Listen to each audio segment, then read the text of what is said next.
Hi, everyone. We're back for another masterclass. And today is a little bit of a fun one because it is the summer season. And we thought we'd try to have a little bit of more light-hearted one. As Alistair was saying before we started, it is the silly season, which is what we say in English for when the summer is, when there's not much news and there's not much going on. It's the silly season. And as usual, Alistair is here with me, so maybe you can give more details about what exactly a silly season is. But most of the time it's because there's no news, isn't there?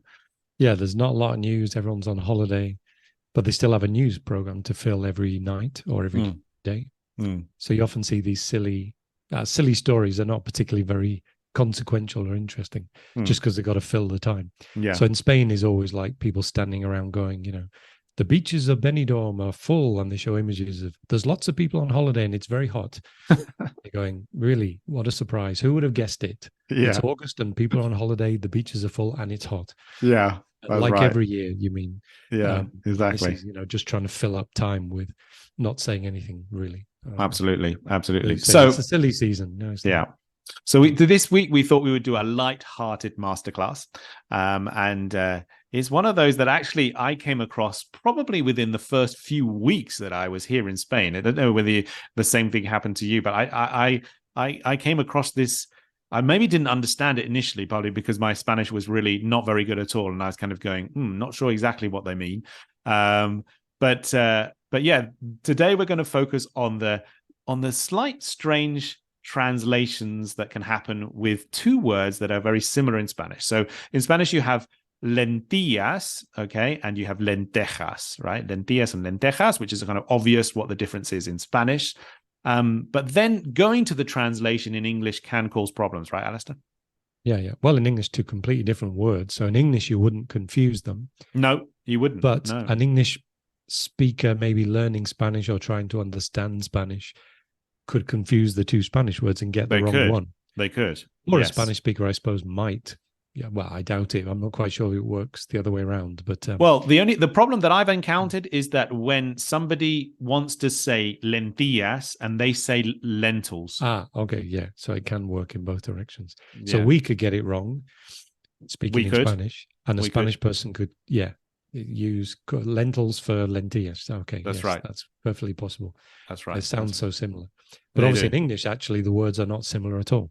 No, as we're going to mention. Right. So, that's right. Yeah. Which one should we begin with the food or with the things you wear in your eyes? Well, okay, let's go with the food because I'm You're feeling hungry. Lunchtime. It's lunchtime. So lentejas. How would we say that in English? Lentils. So there's the confusion, I suppose, because lentillas, lentils, it's almost the same word, very similar, but a very different meaning. Yeah. So I suppose that would be the main confusion. Yeah, it is. Yeah. The Spanish person getting the wrong word. Yeah. So lentils, nothing to do with things you put in your eyes. No. The lentils is what you eat. That's right. Do you like lentils, Daniel? I do. Do your kids like lentils? They do as well. So I mean, it was one of those things that I really like it as a Spanish dish, to be honest. It's like a favorite of mine because it's kind of healthy as well, right? So lentils I really enjoy eating those. So and especially the way it's prepared. Very common. I think they aren't at all. Well, no. It's only if you're associated with being a vegetarian or a vegan. So I used to be a vegetarian in England. Still sort of semi-vegetarian, but less and less, shall we say, over the last living in Spain. My vegetarian was rather disappeared. But anyway, I was a vegetarian for a long time in England.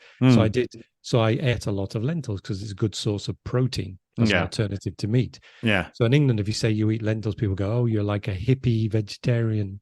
They think it's a bit strange. Yeah. Whereas in Spain, I discovered it was good for me coming here as a vegetarian, at least initially. Didn't last very long, I have to say. Okay. Anyway, that's a whole nother story. For another day. Being a vegetarian in Spain at least 26 years ago. Now it's a lot easier. Yeah, sure. But I was like, here lentils is like a normal thing that people eat. That's right. And it's very common, and lots of menú del día will have lentejas. Lentils as a starter maybe, or a main course, usually a starter. Obviously, they mix it with meat. So for me as a probably what happened was I saw it on the menu like, lentils, great, something I can eat. And then, 90% of the time it's mixed with like chorizo or or something other like meat. that. Yeah. So it wasn't. Yeah. I think I probably ordered it thinking, oh, lentils, great, vegetarian. And then what's this in the meat in it? And they go, yeah, of course. What do you expect? Of course we put chorizo and lentils. Why would you just eat lentils? Would be the That's Spanish right. thinking. Yeah. So I was quite disappointed to discover, okay, so I can't eat lentils in Spain. It's not vegetarian. That's right. Yeah. Good. But the fact is, it's a very common dish that Spanish people eat, regularly. Whereas in England, it's sort of associated with being a bit, oh, you're a vegetarian, you're a vegan. Yeah. You're a bit of a hippie. Yeah.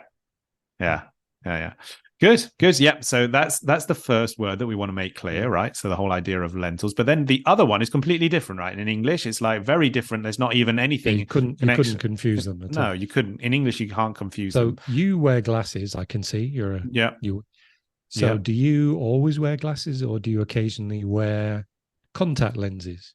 I never wear contact lenses. To be honest, these glasses are relatively new. It's just a sort of a thing of aging, like the aging process. Yeah. Mine too. I never wore glasses in my life. So kind of basically reading glasses. Yeah, for reading and things like that. So I don't need them for walking around the street or long distance. It's reading mainly.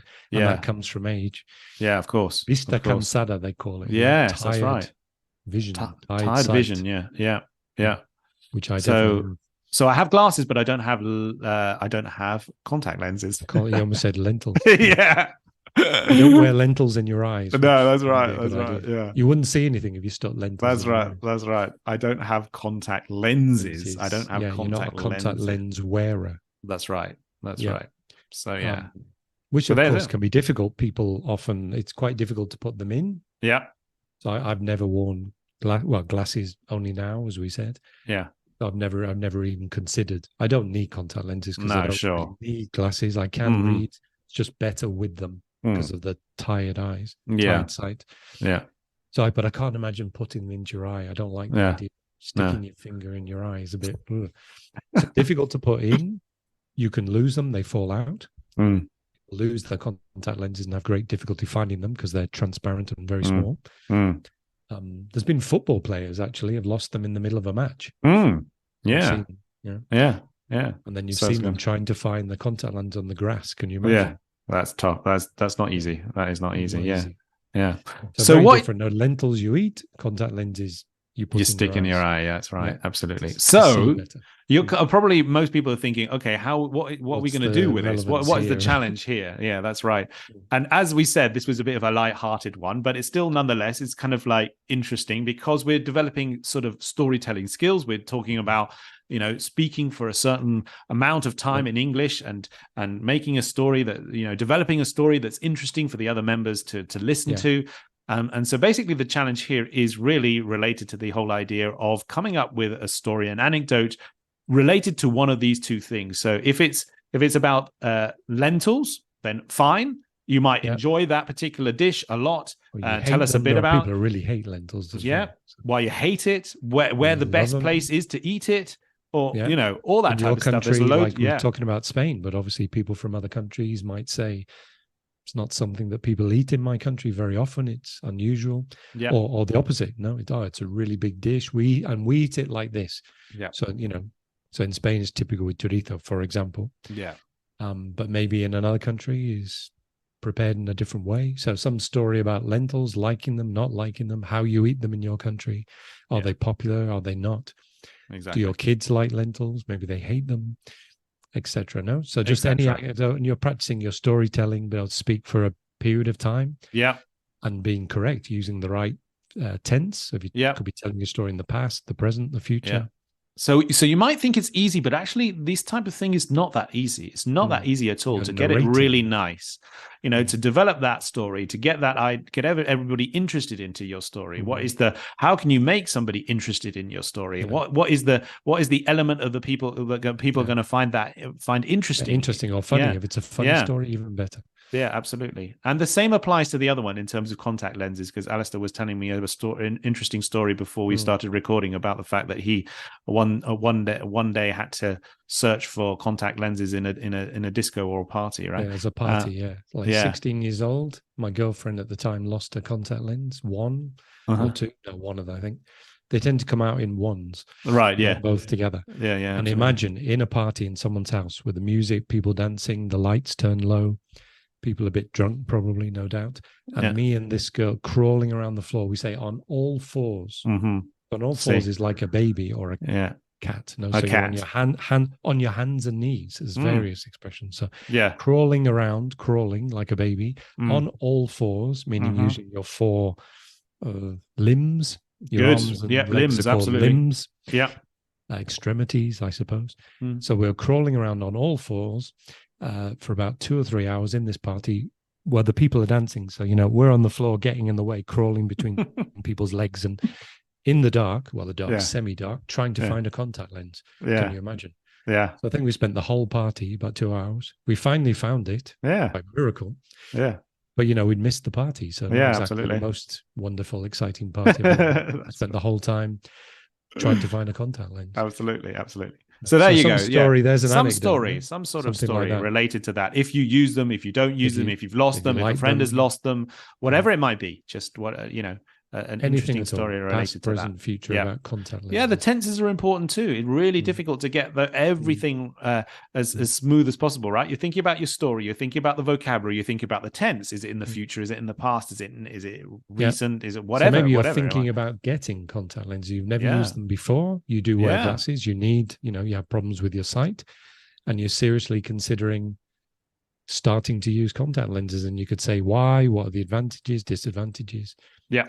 Or you lost them in the past. Yeah, there's all so open to possibilities. Absolutely. So any story about lentils, any story about contact lenses. Yes, and you can be as creative as you want to be. It's kind of like a nice, very open sort of creative task. Yeah, just a way of getting you to talk and tell a story. That's right.